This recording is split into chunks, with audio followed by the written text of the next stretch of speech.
পানি দেহের তাপমাত্রা নিয়ন্ত্রণ করতে, বিভিন্ন বর্জ্য নিষ্কাশনে, খাবার হজম করতে ও হজমকৃত খাবার রক্তে নিতে, রক্ত তৈরিতে এবং রোগ প্রতিরোধ ক্ষমতার ক্ষেত্রে শরীরের জন্য সবচেয়ে প্রয়োজনীয় একটি উপাদান।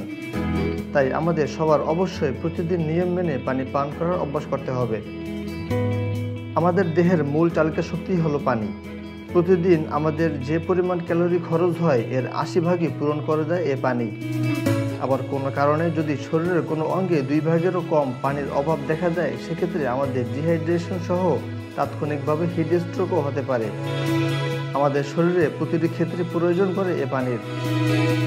পর্যাপ্ত পানির মাধ্যমে মাথা ধরা, শরীর ব্যথা, হৃদযন্ত্রের সমস্যা, আর্থ্রাইটিস, হৃদস্পন্দন বেড়ে যাওয়া, মৃগীরোগ, স্থূলতা, ব্রঙ্কাইটিস, হাঁপানি, কিডনি ও প্রস্রাবের সমস্যা, বমি, গ্যাস্ট্রাইটিস, ডায়রিয়া, পাইলস, ডায়াবেটিস, কোষ্ঠকাঠিন্য, চোখের রোগ, নাক ও গলার রোগসহ মেয়েলি নানা রোগ থেকে ঝুঁকিমুক্ত থাকা যায়।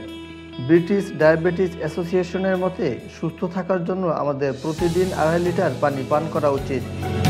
শারীরিক পরিশ্রম বেশি হলে বা শরীর বেশি ঘামলে আরও বেশি পানি পান করতে হবে। প্রতিদিন সকালে ঘুম থেকে উঠে ১ গ্লাস পানি পান করলে শরীরের সব অঙ্গ প্রত্যঙ্গ সক্রিয় হয়। খাবার খাওয়ার আধা ঘন্টা আগে পানি পান করলে হজমে সাহায্য করে। ঘুমাতে যাওয়ার আগ মুহূর্তে ১ গ্লাস পানি পান করলে হার্ট অ্যাটাকের ঝুঁকি কমে যায়।